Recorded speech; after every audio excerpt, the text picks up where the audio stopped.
ಹೋಂಡಾ ಅರ್ಪಿಸುತ್ತಿದೆ mega summer offer ನಲ್ಲಿ discount ಗಳ ಸುರಿಮಳೆ. ನಿಮ್ಮ ಕನಸಿನ ಬೈಕ್ ಗಳ ಮೇಲೆ ಅತ್ಯಾಕರ್ಷಕ discount. Kanaka Durga trade fair Taj Mahal exhibition. ಸತ್ಯ ಅವರ ಆಯೋಜನೆಯ ಕನಕದುರ್ಗ ಟ್ರೇಡ್ ಫೇರ್ ಎಕ್ಸಿಬಿಷನ್ ಈಗ ಹೊಸ ರೂಪದಲ್ಲಿ ತಾಜ್ ಮಹಲ್ ಕೆಂಪುಕೋಟೆ ಮಾದರಿಯಲ್ಲಿ ರಾಯಚೂರಿನಲ್ಲಿ ಪ್ರಾರಂಭವಾಗಿದೆ. ಕುಟುಂಬದ ಮನೋರಂಜನೆಗೆ ಇದು ಪರಿಪೂರ್ಣ ಸ್ಥಳ. Giant wheel, Columbus, break dance, ಮಕ್ಕಳ bike ride, dragon train, water boat, ಮಕ್ಕಳಿಗೆ ಖುಷಿಯ ವಾತಾವರಣ. ರಾಯಚೂರಿನಲ್ಲಿ ಅತಿ ಶೀಘ್ರದಲ್ಲೇ ಆನ್ಲೈನ್ ಕ್ಯಾಬ್ ಸೇವೆ ಪ್ರಾರಂಭ. ನಗರದಲ್ಲಿ ಮೊಟ್ಟ ಮೊದಲ ಬಾರಿಗೆ ಆಟೋ ಕ್ಯಾಬ್ ಸೇವೆ ಪ್ರಾರಂಭ. ಬುಕ್ ಮಾಡಿದವರಿಗೆ ಸರಿಯಾದ ಸಮಯ, ಸೂಕ್ತ ದರದಲ್ಲಿ ಸುರಕ್ಷಿತ ಪ್ರಯಾಣದ ವ್ಯವಸ್ಥೆ, ಆಟೋ ಕ್ಯಾಬ್ ಸೇವೆ ಲಭ್ಯ. ಕೇವಲ ₹99ಗಳಲ್ಲಿ ಆರಂಭದ ಅತ್ಯಾಧುನಿಕ ಟ್ರೆಂಡಿಂಗ್ ವಸ್ತುಗಳನ್ನು ಕೊಡುವ ದಿ ಚೆನ್ನೈ ಶಾಪಿಂಗ್ ಮಾಲ್ ಈಗ ನಮ್ಮ ರಾಯಚೂರು ಮಹಾನಗರದಲ್ಲಿ. ಮಾರ್ಚ್ 8ರಂದು ಪ್ರಮುಖ ಸಿನಿ ತಾರೆಗಳು ಕೀರ್ತಿ ಸುರೇಶ್ ಮತ್ತು ನಿಶ್ವಿಕಾ ನಾಯ್ಡು ಅವರ ಹಸ್ತಗಳಿಂದ ಅದ್ದೂರಿ ಆರಂಭ. Telangana, Andhra Pradesh, ಮಹಾರಾಷ್ಟ್ರಗಳಲ್ಲಿ number 1 fashion mall ಈಗ ನಮ್ಮ ರಾಯಚೂರು ಮಹಾನಗರದಲ್ಲಿ. ತಪ್ಪದೇ ಸಂದರ್ಶಿಸಿ the Chennai shopping mall, station road, public gardens ಎದುರೇ, Raichur. ನಮಸ್ಕಾರ, ಮೆಗಾ ವಾರ್ತೆಗಳಿಗೆ ಸ್ವಾಗತ. ಮೊದಲಿಗೆ ಹೆಡ್ಲೈನ್. ಜಿಲ್ಲೆಯಲ್ಲಿ ಕುಡಿಯುವ ನೀರಿನ ಸಮಸ್ಯೆಯಾಗದಂತೆ ನಿಗಾ ವಹಿಸಿ. ಮಳೆಯಿಂದ ಹಾನಿಗೊಳಗಾದ ರೈತರ ಸಮೀಕ್ಷೆ ಮಾಡಿ ಉಸ್ತುವಾರಿ ಸಚಿವ ಶರಣ ಪ್ರಕಾಶ್ ಪಾಟೀಲ್ ಸೂಚನೆ. ಕೇಂದ್ರದಿಂದ ತಾರತಮ್ಯ ನೀತಿ. ಜೆಡಿಎಸ್ಗೆ ಅಧಿಕಾರ ಇದ್ದಾಗ ಕಾಂಗ್ರೆಸ್ ಬೇಕು, ಈಗ ಬೇಡವಾಗಿದೆ. ಶರಣ ಪ್ರಕಾಶ್ ಪಾಟೀಲ್ ವ್ಯಂಗ್ಯ. ಲೊಕೇಶನ್ ಟ್ರ್ಯಾಪ್ ದೂರು ನೀಡಿದರೂ ಕ್ರಮವಾಗಲ್ಲ. ಡಾಕ್ಟರ್ ಶಿವರಾಜ್ ಪಾಟೀಲ್. ಪರಿಶಿಷ್ಟ ಜಾತಿಗಳ ಒಳ ಮೀಸಲು. ಕಾಂಗ್ರೆಸ್ ಸರ್ಕಾರದಿಂದ ಸುಪ್ರೀಂ ಕೋರ್ಟ್ ಸೂಚನೆ ಉಲ್ಲಂಘನೆ, ಉಚ್ಚ ನ್ಯಾಯಾಲಯದಿಂದ ನೋಟಿಸ್. ಮಹೇಂದ್ರ ಮಿತ್ರ. ಏಪ್ರಿಲ್ 13ರಂದು ಅಖಿಲ ಕರ್ನಾಟಕ ಬ್ರಾಹ್ಮಣ ಮಹಾಸಭಾದ ಚುನಾವಣೆ. ರಘುನಾಥ್ ನಾರಾಯಣರಾವ್ ಕುಲಕರ್ಣಿಗೆ ಬೆಂಬಲಿಸಲು ಜಗನ್ನಾಥ್ ಕುಲಕರ್ಣಿ ಮನವಿ. ಜಿಲ್ಲಾ ಕ್ರೀಡಾಂಗಣದಲ್ಲಿ ಟೇಬಲ್ ಟೆನ್ನಿಸ್ ಕ್ರೀಡಾಂಗಣ ಉದ್ಘಾಟನೆ. ಟೆನ್ನಿಸ್ ಆಡಿದ ಸಚಿವರು, ಶಾಸಕರುಗಳು. ಏಪ್ರಿಲ್ 13ರಂದು ಬ್ರಾಹ್ಮಣ ಮಹಾಸಭಾ ಚುನಾವಣೆ. ಭಾನುಪ್ರಕಾಶ್ ರಮೇಶ್ ಕುಲಕರ್ಣಿಗೆ ಮತ ನೀಡಲು ಡಿಕೆ ಮುರಳೀಧರ್ ಮನವಿ. ಮತ್ತು ಕುರುವಾಪುರ ಶ್ರೀ ದತ್ತಾತ್ರೇಯ ವಿಶೇಷ ಪೂಜೆ, ಅನ್ನ ಸಂತರ್ಪಣೆ. ಜಿಲ್ಲೆಯ ನಗರ ಸೇರಿದಂತೆ ಗ್ರಾಮೀಣ ಭಾಗಗಳಲ್ಲಿ ಕುಡಿಯುವ ನೀರಿನ ಸಮಸ್ಯೆಯಾಗದಂತೆ ಅಧಿಕಾರಿಗಳು ಎಚ್ಚರಿಕೆಯಿಂದ ಹಾಗೂ ಜಿಲ್ಲೆಯಲ್ಲಿ ಜೆಜೆಎಂ ಕಾಮಗಾರಿಗಳನ್ನು ಪೂರ್ಣಗೊಳಿಸುವಲ್ಲಿ ಜವಾಬ್ದಾರಿಯುತವಾಗಿ ಕಾರ್ಯನಿರ್ವಹಿಸುವಂತೆ ಜಿಲ್ಲಾ ಉಸ್ತುವಾರಿ ಸಚಿವ ಶರಣ ಪ್ರಕಾಶ್ ಪಾಟೀಲ್ ಹೇಳಿದರು. ಅವರಿಂದು ನಗರದ ಜಿಲ್ಲಾಡಳಿತ ಭವನದ ಸಭಾಂಗಣದಲ್ಲಿ ಜಿಲ್ಲೆಯಲ್ಲಿ ಬೇಸಿಗೆಯಲ್ಲಿ ಕುಡಿಯುವ ನೀರಿನ ಸಮಸ್ಯೆಗಳು ಹಾಗೂ ಜಾನುವಾರುಗಳಿಗೆ ಮೇವಿನ ಲಭ್ಯತೆ ಕುರಿತು ಹಮ್ಮಿಕೊಂಡಿದ್ದ ಪ್ರಗತಿ ಪರಿಶೀಲನಾ ಸಭೆಯ ಅಧ್ಯಕ್ಷತೆ ವಹಿಸಿ ಮಾತನಾಡಿದರು. ಬೇಸಿಗೆ ಆರಂಭವಾಗಿದ್ದು ಜಿಲ್ಲೆಯಲ್ಲಿ ಕುಡಿಯುವ ನೀರಿನ ಸಮಸ್ಯೆ ಹೆಚ್ಚಾಗುವ ಸಾಧ್ಯತೆಗಳಿದ್ದು ಕುಡಿಯುವ ನೀರನ್ನು ಪೂರೈಸಲು ಸಂಬಂಧಪಟ್ಟ ಅಧಿಕಾರಿಗಳು ಸಿದ್ಧತೆ ಕೈಗೊಳ್ಳಬೇಕು. ಜಲಜೀವನ್ ಮಿಷನ್ ಯೋಜನೆಯಡಿ ಮನೆ ಮನೆಗೆ ಕುಡಿಯುವ ನೀರಿನ ಸಂಪರ್ಕ ಕಲ್ಪಿಸುವ ಕಾಮಗಾರಿಗಳು ಸರಿಯಾಗಿ ಆಗಿವೆಯೇ ಇಲ್ಲವೇ ಎಂಬುದನ್ನು ಪರಿಶೀಲಿಸಬೇಕು ಎಂದರು. ತಾಲೂಕು ಮಟ್ಟದಲ್ಲಿ ಟಾಸ್ಕ್ ಫೋರ್ಸ್ ಸಮಿತಿಗಳನ್ನು ರಚಿಸಿ ಮೇಲುಸ್ತುವಾರಿ ಮಾಡುವಂತೆ ಸೂಚನೆ ನೀಡಿದರು. ಒಂದು ವೇಳೆ ಜೆಜೆಎಂ ಕಾಮಗಾರಿ ಪೂರ್ಣಗೊಳ್ಳದೇ ಇದ್ದಲ್ಲಿ ಅಂತಹ ಪ್ರದೇಶಗಳಿಗೆ ಬೋರ್ವೆಲ್ ವ್ಯವಸ್ಥೆಯನ್ನು ಮಾಡಬೇಕು. ಬೋರ್ವೆಲ್ ವ್ಯವಸ್ಥೆ ಇಲ್ಲದೇ ಇದ್ದಲ್ಲಿ ಖಾಸಗಿ ಬೋರ್ವೆಲ್ ಗಳನ್ನು ಪಡೆದು ನೀರೊದಗಿಸಬೇಕು. ಈ ವ್ಯವಸ್ಥೆಗಳಾಗದೇ ಇದ್ದರೆ ಕೊನೆಗೆ ಟ್ಯಾಂಕರ್ ಮೂಲಕವಾದರೂ ಜನರಿಗೆ ನೀರು ಸರಬರಾಜು ಮಾಡಬೇಕು ಎಂದು ತಿಳಿಸಿದರು. ಜನರಿಗೆ ಕುಡಿಯುವ ನೀರಿನ ಸಮಸ್ಯೆಯಾಗದಂತೆ ನೋಡಿಕೊಳ್ಳುವುದು ಜಿಲ್ಲಾಧಿಕಾರಿ ಹಾಗೂ ಜಿಲ್ಲಾ ಪಂಚಾಯತ್ ಮುಖ್ಯ ಕಾರ್ಯನಿರ್ವಾಹಕ ಅಧಿಕಾರಿಗಳ ಜವಾಬ್ದಾರಿಯಾಗಿರುತ್ತದೆ. ಜಿಲ್ಲಾಧಿಕಾರಿಗಳು ಹಾಗೂ ಸಿಇಒ ಆಯಾ ತಾಲೂಕಿನ ತಹಶೀಲ್ದಾರ್ ಹಾಗೂ ಇಒಗಳಿಗೆ ಜವಾಬ್ದಾರಿಯನ್ನು ನೀಡಿ ಕುಡಿಯುವ ನೀರಿನ ಸಮಸ್ಯೆಗಳಾಗದಂತೆ ಗಮನ ಹರಿಸಬೇಕು ಎಂದರು. ಜಿಲ್ಲೆಯ ರಾಯಚೂರು ತಾಲೂಕಿನಲ್ಲಿ 15, ದೇವದುರ್ಗದಲ್ಲಿ 25, ಲಿಂಗಸೂಗೂರಿನಲ್ಲಿ 21 ಹಾಗೂ ಮಸ್ಕಿ ತಾಲೂಕಿನಲ್ಲಿ 23 ಗ್ರಾಮಗಳಲ್ಲಿ ಕುಡಿಯುವ ನೀರಿನ ಸಮಸ್ಯೆ ಹೆಚ್ಚಾಗಿ ಕಂಡು ಬಂದಿದ್ದು ಗ್ರಾಮಗಳಿಗೆ ಅಧಿಕಾರಿಗಳು ಭೇಟಿ ನೀಡಿ ಸಮಸ್ಯೆಗೆ ಕಾರಣ ಹಾಗೂ ಸಮಸ್ಯೆಯನ್ನು ಬಗೆಹರಿಸಲು ಕ್ರಮ ಕೈಗೊಳ್ಳಬೇಕು ಎಂದು ತಿಳಿಸಿದರು. ಜಿಲ್ಲೆಯಲ್ಲಿ ಕುಡಿಯುವ ನೀರಿನ ಸಮಸ್ಯೆ ಕಂಡು ಬಂದರೆ ಟ್ಯಾಂಕರ್ಗಳ ಮೂಲಕ ನೀರು ಪೂರೈಸಬೇಕು. ಬೇಸಿಗೆಯಲ್ಲಿ ನೀರಿನ ಸಮಸ್ಯೆಯಾದರೆ ಜನರು ಜಿಲ್ಲಾಡಳಿತವನ್ನು ಸಂಪರ್ಕಿಸಲು ಸಹಾಯವಾಣಿಯನ್ನು ಆರಂಭಿಸಬೇಕು ಎಂದು ತಿಳಿಸಿದರು. ಇಲ್ಲ ಅಂದ್ರೆ ಪ್ರೈವೇಟ್ ಬೋರ್ವೆಲ್ ತಗೊಂಡು ಮಾಡಕ್ಕಿದ್ರೆ ಅದನ್ನು ಮಾಡಬೇಕು. ಅದನ್ನು ಆಗಿಲ್ಲ ಅಂದ್ರೆ last result is water transportation. ಇವರು ಅವರಲ್ಲಿ ಹೋಗ್ಬೇಕು. ಲಾಸ್ಟ್ ರಿಸಲ್ಟ್ ನಾವು ಏನು ಮಾಡಕ್ಕೆ ಆಗೋದಿಲ್ಲ, ಟ್ಯಾಂಕರ್ ನೀರು ಕೊಡ್ಬೇಕು, ದಟ್ ಇಸ್ ಲಾಸ್ಟ್ ಆಪ್ಷನ್, ಅದನ್ನ ಕೊಡ್ಬೇಕು. ಬಟ್ ಎಲ್ಲಿನೂ ಕೂಡ ನೀರಿನ ಸಮಸ್ಯೆ ಆಗಲಾರ್ದಂಗೆ ನೋಡೋದು deputy commissioner is your responsibility. ನೀವು ಸಿಒ ಸೇರಿ ನೀವು ಈ ಆರ್ಡರ್ ಅಲ್ಲಿ ಇನ್ನೊಂದ್ಸರಿ ರಿಮೂವ್ ಮಾಡಿ. ಆಮೇಲೆ ಎಲ್ಲೆಲ್ಲಿ ನಿಮ್ಗೆ ಈಗ ಹಣಕ್ಕೇನಾದ್ರು ಕೊಡ್ತಾ ಇದ್ರೆ ನಮ್ಗೆ ತಿಳಿಸಿ, ನಾವೇನಾದ್ರು ವ್ಯವಸ್ಥೆ ಮಾಡೋಣ. ಫಸ್ಟ್ ಅಂದ್ರೆ ಈ ಆರ್ಡರ್ ಮಾಡ್ಬೇಕು. ನೀವು ಏನಾದ್ರು ಫಸ್ಟ್ ಆ ಇರೋ ಎಕ್ಸಿಸ್ಟಿಂಗ್ ಸ್ಕೀಮ್ಗೆ ಬೋರ್ವೆಲ್ ಡ್ರಿಲ್ಲಿಂಗ್ ಆದ್ರೆ ಬೋರ್ವೆಲ್ ಡ್ರಿಲ್ಲಿಂಗ್ ಮಾಡಿ ಅಗ್ಮೆಂಟೇಶನ್ ಮಾಡಿ ಪ್ರೈವೇಟ್ ಬೋರ್ವೆಲ್ ಇಲ್ಲ ಅಂದ್ರೆ ಟ್ರಾನ್ಸ್ಪೋರ್ಟೇಷನ್ ಸಿಕ್ಕಿಲ್ಲ. ನೀರಿಲ್ಲ ಅಂತೇಳಿ ಜನರು ಕೊಡ ಹಿಡ್ಕೊಂಡು ಅಜ್ಞಾನ ರೀತಿ ದೈವಿಕ ಮಾಡಬೇಕು. ಅದೆಲ್ಲ ಯಾಕಂದ್ರೆ ನೀವು ಸಂಬಂಧಪಟ್ಟ ತಹಸೀಲ್ದಾರು ಇವ್ರಿಗೆ ರೆಸ್ಪಾನ್ಸಿಬಲ್. ಯಾವುದೇ ಇದರಲ್ಲಿ ನಿಮ್ಗೆ ಏನಾದ್ರೂ ಸಮಸ್ಯೆ ಇದ್ರೆ ಡೆಪ್ಟಿ ಕಮಿಷನರ್ ಸಿ ತಿಳಿಸಿ. ಈ ರೀತಿ ಇನ್ನೊಂದು ಶಾಸಕರು ಹೇಳ್ತಾ ಇದ್ದಾರೆ, ಮತ್ತೆ ಜವಾಬ್ದಾರಿ ಯಾವುದು? ಅಗ್ಮೆಂಟೇಶನ್ ಈಗ ಏನ್ ಮಾಡ್ತೀನಿ, ಮುಂಚೆನೆ ಪ್ರಪೋಸ್ ಮಾಡ್ಬೇಕಾಗಿತ್ತು. ಅಲ್ರಿ ಈಗ ಅದು ಅಂಡರ್ ಪಂಚಾಯತಿ ನೀರು ಯಾವಾಗ ಕೊಡ್ತಾರೆ? 4-5 ಗಂಟೆಗೆ ನೀರಿಲ್ಲ, ಅದು ಫುಲ್ಲಿ ಹೋಗಲ್ಲ ಸರ್. ಈಗ ಸರ್ ಹೇಳಿದಂಗೆ ವೀಕ್ಲಿ ಒನ್ಸ್ ಹೋಗುತ್ತೆ ಸರ್. ಆ ಟ್ಯಾಂಕ್ ವೀಕ್ಲಿ ಅಂತ ಯಾಕಂತ ನೀವು ಸುಮ್ಮನೆ ಮತ್ತೆ ದಾರಿ ತಪ್ಸಕ್ಕೆ ಇಲ್ಲ ಸರ್. ತಿಂಗಳ ಅಲ್ಲಿ ಜೆಜೆ ವರ್ಕ್ ನಡೀತಾ ಇದೆ ಯಾವ್ದಾದ್ರು, ಮತ್ತೆ ಅದನ್ನ ಕಂಪ್ಲೀಟ್ ಮಾಡ್ಬೇಕು ತಾನೇ. ನೀವು ಸೋರ್ಸ್ ಎಲ್ಲಿಂದ ತಗೊಂಡಿದ್ದೀರಿ ಅದಕ್ಕೆ? ಸರ್ ಅದು ಮುಗಿದೇ ಇಲ್ಲಲ್ಲ, ಹೆಂಗ್ ತಗೊಳ್ತಾರೆ? ಇದು ಜೆಜೆಮ್ಮನು ಮುಗಿದಿಲ್ಲ ಕಂಪ್ಲೀಟ್ ಆಗಿ. ಅಲ್ಲ ಅದಕ್ಕೆ ರೆಸಿಗ್ನೇಷನ್ ಯಾವಾಗ ಮಾಡಿದ್ದಾರೆ? ಅದು ಅಲ್ಲ ಜೆಜೆಎಂ ಅಲ್ಲಿ ರೆಸಿಗ್ನೇಷನ್ ಪ್ಲಾನ್ ಮಾಡಿದ್ದೀರಾ? ಸರ್ ಬೋರ್ವೆಲ್ಗಳಿಗೆ ಇಲ್ಲ ಸರ್, ಪ್ರೆಸೆಂಟ್ ಈಗಂತೂ ಬೋರ್ವೆಲ್ ಇಂದಾನೆ ಕೊಡ್ತಾ ಇದ್ವಿ ಸರ್. ಈಗ ಅದ 1 ಊರಿಗೆ ಹೋಗ್ತಾ ಇದೆ, ಎಷ್ಟು ಹೋಗ್ತಾ ಇದೆ? ಪಂಚಾಯತಿ ನೋಟ್ ಮಾಡ್ಕೊಂಡು Amingarh panchayat it comes under Manvi taluk. Yes, ಆದರೆ ಮಸ್ಕಿ ತಾಲೂಕು ಸರ್. ಬಟ್ ಚಿತ್ರದು ಜಿಲ್ಲಾ ಪಂಚಾಯತ್ ಆಫೀಸಲ್ಲಿ ಮೀಟಿಂಗ್ ಕರಿ ಶಾಸಕರ ಟೈಮ್ ತಗೊಂಡು ಬಟ್ ಅದನ್ನ ಈಗ 4ರಿಂದ 5 ದಿನಕ್ಕೆ ಮಾಡೋಣ ಅಂತ ಅನ್ಕೊಂಡಿವಿ ಸರ್.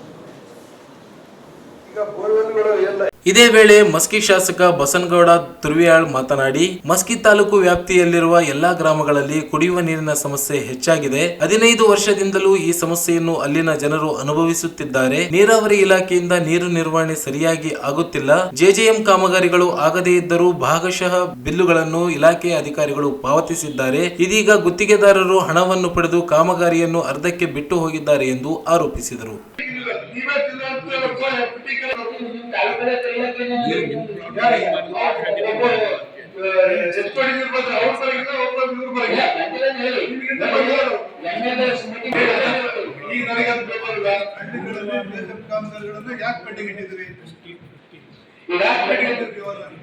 ಆನ್ಸರ್ ಮಾಡಿ, ನೀವು ಏನಾದ್ರು ಕೆಲಸ ಮಾಡಿದ್ರೆ ಜಾಸ್ತಿ ಕೊಟ್ಟಿದ್ದೀರಾ? ಈಗ ಒಬ್ಬೊಬ್ಬ ಕಾಂಟ್ರಾಕ್ಟರ್ಗಳಿಗೆ ತಗೊಂಡಿದ್ದಾರೆ. ಆ ತಗೊಂಡ್ರೆ ಕಾಮಗಾರಿ ಸ್ಟಾರ್ಟ್ ಮಾಡ್ಬೇಕಲ್ಲ. ಇದು ಇನ್ನು ನಾನು ಯೋಚನೆ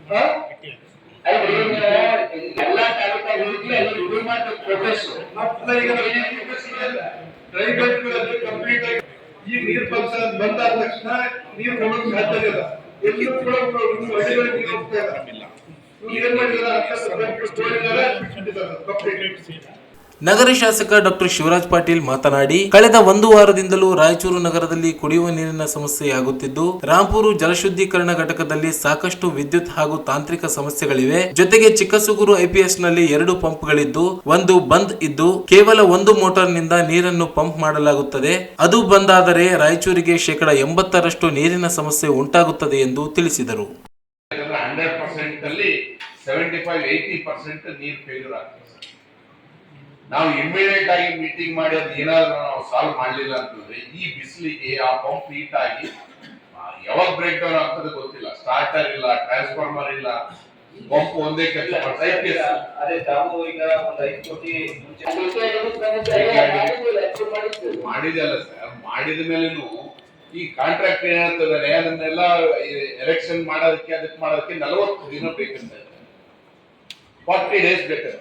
40 ಡೇಸ್ ಅಲ್ಲಿ ಒಂದು ಪಂಪ್ ಮೇಲೆ ಹೆಂಗ್ ನಡೆಸಕ್ ಸಾಧ್ಯ ಸರ್?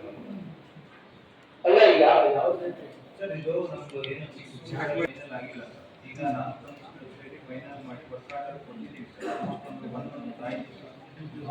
ಒಂದು ಅಪ್ಲಿಕೇಶನ್ಗೆ ಆಗಲೇ ಆರ್ಡರ್ ಕೊಟ್ಟಿದ್ದಾರೆ ಸರ್. 15-20 ಡೇಸ್ ಅಲ್ಲಿ ಬರುತ್ತೆ ಸರ್. They need 40 days. ಇಲ್ಲ 40 ಡೇಸ್ ಸರ್. ನಾವು ವರ್ಕ್ ಆರ್ಡರ್ ಕೊಟ್ಟೆ ಆಲ್ಮೋಸ್ಟ್ 20-25 ಡೇಸ್ ಆಗ್ಬಿಟ್ಟಿದೆ sir. Still he is asking 40 days. ಮಾತಾಡಿ ನೋಡಿ.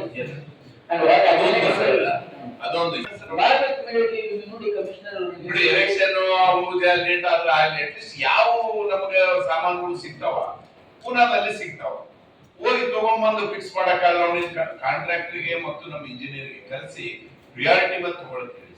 ಬಟ್ 5 ನಿಮಿಷ ಗಾಳಿ ಬಿಡ್ತಲ್ಲ ಸರ್, ಕರೆಂಟ್ ತೆಗೆದುಬಿಟ್ಟು ಒಂದು 5 ನಿಮಿಷ ಕರೆಂಟ್ ಹೋಯ್ತು ಅಂತಂದ್ರೆ ಸರ್ ಮತ್ತೆ ವಾಟರ್ ರಿಸ್ಟೋರೇಷನ್ಗೆ ನಮ್ಗೆ 1.5 hours ಬೇಕು sir. Total water full dedicated line ಇದೆಯಲ್ಲ ಸರ್, ಡೆಡಿಕೇಟೆಡ್ ಲೈನ್ ಇದ್ರು 5 ನಿಮಿಷ ಕರೆಂಟ್ ಹೋಗ್ತದೆ. 5 ನಿಮಿಷ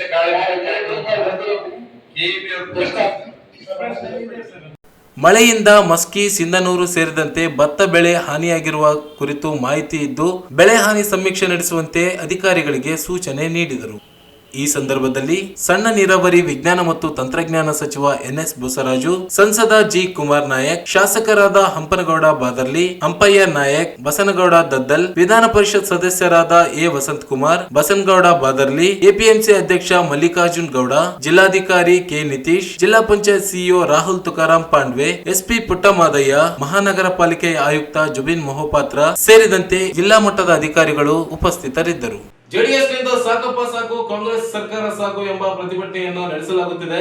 ಅವರಿಗೆ ಅಧಿಕಾರ ಬೇಕಿದ್ದಾಗ ಕಾಂಗ್ರೆಸ್ ಬೇಕು, ಅಧಿಕಾರ ಇಲ್ಲದಿದ್ದಾಗ ಕಾಂಗ್ರೆಸ್ ಸಾಕು ಎನ್ನುತ್ತಾರೆ ಎಂದು ಸಚಿವ ಡಾಕ್ಟರ್ ಶರಣ ಪ್ರಕಾಶ್ ಪಾಟೀಲ್ ವ್ಯಂಗ್ಯವಾಡಿದರು. ಅವರಿಂದು ನಗರದ ಜಿಲ್ಲಾ ಕ್ರೀಡಾಂಗಣದಲ್ಲಿ ಮಾಧ್ಯಮದವರೊಂದಿಗೆ ಮಾತನಾಡಿ, ಕಾಂಗ್ರೆಸ್ ಬೆಂಬಲದಿಂದಲೇ ಜೆಡಿಎಸ್ನ ಪ್ರಮುಖರು ಪ್ರಧಾನಿಗಳಾಗಿದ್ದು ಮುಖ್ಯಮಂತ್ರಿಗಳಾಗಿದ್ದು, ಅಂದು ಅಧಿಕಾರ ಬೇಕಿದ್ದ ಕಾರಣ ಅವರಿಗೆ ಕಾಂಗ್ರೆಸ್ ಪಕ್ಷ ಬೇಕಿತ್ತು. ಇದೀಗ ಅಧಿಕಾರ ಇಲ್ಲವಾದ್ದರಿಂದ ಅವರಿಗೆ ಕಾಂಗ್ರೆಸ್ ಬೇಡವಾಗಿದೆ ಎಂದು ತಿಳಿಸಿದರು. ರಾಯಚೂರಿಗೆ ಏಮ್ಸ್ ನೀಡುವ ವಿಚಾರ ಕೇಂದ್ರ ಸರ್ಕಾರದ ಹಣಕಾಸು ಇಲಾಖೆಯಲ್ಲಿ ಬಾಕಿ ಇದೆ. ಆದರೆ ಕೇಂದ್ರ ಸರ್ಕಾರ ಪ್ರಸ್ತಾವನೆ ಇಲ್ಲವೆಂದು ಹೇಳುತ್ತಿದ್ದು ಕರ್ನಾಟಕ ಹಾಗೂ ಕಲ್ಯಾಣ ಕರ್ನಾಟಕವನ್ನು ಕಡೆಗಣಿಸುತ್ತಿದ್ದಾರೆ. ರಾಯಚೂರಿಗೆ ಏಮ್ಸ್ ನೀಡಲು ರಾಜ್ಯ ಸರ್ಕಾರ ಬದ್ಧವಾಗಿದೆ ಎಂದರು. ರಾಯಚೂರಿಗೆ ಏಮ್ಸ್ ಮಂಜೂರು ಮಾಡುವಂತೆ ಈಗಾಗಲೇ ಕೇಂದ್ರದ ಸಚಿವರನ್ನು ರಾಜ್ಯ ಸರ್ಕಾರದ ನಿಯೋಗ ಭೇಟಿ ಮಾಡಿದೆ. ಏಮ್ಸ್ ನಮ್ಮ ಹಕ್ಕು, ನಾವೇನು ಭಿಕ್ಷೆ ಕೇಳುತ್ತಿಲ್ಲ ಎಂದು ಗುಡುಗಿದರು. ಮೊದಲಿನಿಂದಲೂ ಕೇಂದ್ರ ಸರ್ಕಾರ ತಾರತಮ್ಯ ನೀತಿ ಅನುಸರಿಸುತ್ತಲೇ ಬಂದಿದೆ.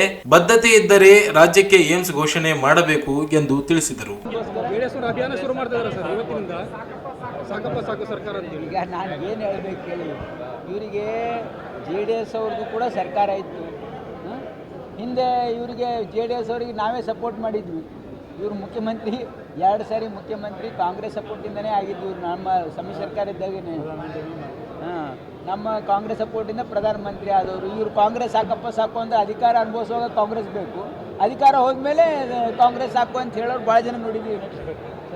ಏಮ್ಸು ಮಾನ್ಯ ಮುಖ್ಯಮಂತ್ರಿಗಳೇ ಡೆಲಿಗೇಷನ್ ಒಯ್ದು ನರೇಂದ್ರ ಮೋದಿ ಅವರಿಗೆ ರಿಪ್ರೆಸೆಂಟೇಷನ್ ಕೊಟ್ಟಿದ್ದಾರೆ. ನಾನು, ಬಸವರಾಜುಜಿ ಅವರು, ಈ ಭಾಗದ ಎಲ್ಲ ಶಾಸಕರು, MP MLA ಪಕ್ಷ ಭೇದ ಮರೆತು ಹೋಗಿ 2 ಸಾರಿ ಹೆಲ್ತ್ ಮಿನಿಸ್ಟ್ರಿಗೆ, ಮತ್ತು ನಾನು ಒಂದು ಸರಿ ಪರ್ಸ್ನಲಿನೂ ಹೋಗಿದ್ದೆ. ಹೊಸ ಮಿನಿಸ್ಟ್ರಿ ನಡ್ಡಾ ಬಂದ ಮೇಲೆ ಇಷ್ಟು ಸರಿ ಹೇಳಿದ ಮೇಲೆ ಆಮೇಲೆ ಒಂದು ಫೈಲ್ ಕಳಿಸಿದ್ರು. ಈ ಫಾರ್ಮೇ ಅದನ್ನು ಕಳಿಸಿದ್ದೀವಿ. ಅವ್ರು ಏನು ಹೇಳಿದರೆ ಮಾಡೋಕೆ ರೆಡಿ. ಚೀಫ್ ಸೆಕ್ರೆಟರಿಯಿಂದ ಕಳಿಸಿದ್ರೆ ಚೀಫ್ ಸೆಕ್ರೆಟರಿಯಿಂದ ಕಳಿಸಿದ್ದೀವಿ. ನೋಡಿಲ್ಲ ಅವರು ಯಾವ ಪ್ರಾಪರ್ ವೇ ನೋಡಿ. ಸಚಿವ ಸಂಪುಟ ತೀರ್ಮಾನ ಆದಂಗೆ ಇದು, ಯಾಕಂದರೆ ಇದು ಸಚಿವ ಸಂಪುಟದಲ್ಲೇ ಚರ್ಚೆ ಮಾಡಿ ಮುಖ್ಯಮಂತ್ರಿಗಳು ಎಲ್ಲರೂ ಒಪ್ಪಿಗೆ ತೊಗೊಂಡೋಗಿ ಪಡೆದಿದ್ದಾರೆ ಅವರಿಗೆ. ಇದರಲ್ಲಿ ಏನೂ ಸಮಸ್ಯೆ ಇಲ್ಲ. ಸಚಿವ ಸಂಪುಟದ್ದು ಕೂಡ ತೀರ್ಮಾನ ಆದಂತೆ ಇದೆ ಅದು. ಯಾಕಂದರೆ ಕ್ಯಾಬಿನೆಟ್ ನಡೆದುವಾಗಲೇ ಮಾನ್ಯ ಮುಖ್ಯಮಂತ್ರಿಗಳು ಎಲ್ಲ ಸಚಿವರು ಕೇಳಿ ಎಲ್ಲರೂ ಒಗ್ಗೂಟ್ಲಿಂದ ನಾವು ರಾಯಚೂರಲ್ಲಿ ಆಗಬೇಕು ಅಂತ ತೀರ್ಮಾನ ಮಾಡಿ ಕೊಟ್ಟಿದ್ದಿದೆ. ಹಾಗಾಗಿ ಸಚಿವ ಸಂಪುಟದ ಅವರು ಒಂದು ವೇಳೆ ನಮಗೇನಾದರೂ ಹಿಂಗೆ ಸ್ಪೆಸಿಫಿಕ್ಕಾಗಿ ಕೇಳಿದರೆ ಕೇಂದ್ರ ಸರ್ಕಾರ ಈ ಫಾರ್ಮೇಟಲ್ಲಿ ಬೇಕು, ನಮಗಿದು ಬೇಕು ಅಂತ ಹೇಳಿದರೆ ನಾವು ಕೊಡ್ಬೋದು. ನಾವೆಲ್ಲದಕ್ಕೂ ನೋಡಿ, ನಮ್ಮ ಸರ್ಕಾರ ರಾಯಚೂರಲ್ಲಿ ಏಮ್ಸ್ ಆಗೋದಕ್ಕೆ ಬದ್ಧವಾಗಿದೆ. ಇಲ್ಲ ನೋಡಿ, ಹೋರಾಟ ಅಂತೂ ಪಾಪ ಎಷ್ಟು ವರ್ಷಗಳಿಂದ ಇಲ್ಲಿ ಹೋರಾಟ ನಡೀತಾ ಇದೆ. ಈಗ ಮೆಂಬರ್ ಆಫ್ ಪಾರ್ಲಿಮೆಂಟು ಇದ್ದಾರೆ.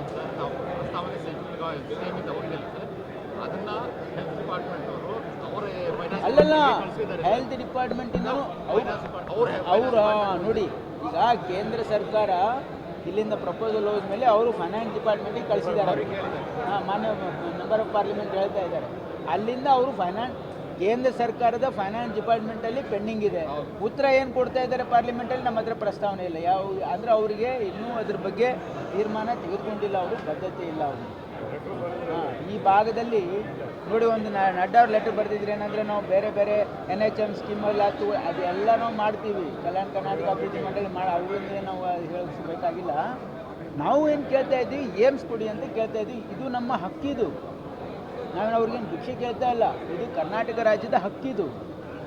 ಎಲ್ಲ ರಾಜ್ಯಗಳಿಗೆ ಕೊಟ್ಟಿದ್ದಾರೆ, ಕೇರಳ ಕರ್ನಾಟಕ ಏನೂ ಕೊಟ್ಟಿಲ್ಲ. ಕರ್ನಾಟಕದಲ್ಲಿ ರಾಯಚೂರು ಕೊಡಬೇಕು ಅಂತ ನಮ್ಮ ಸರ್ಕಾರದ ತೀರ್ಮಾನ ಇದೆ. ಅದು ಯಾಕೆ ಅವರು ಮೀನಾಮೇಷ ಮಾಡ್ತಾ ಇದ್ದಾರೆ?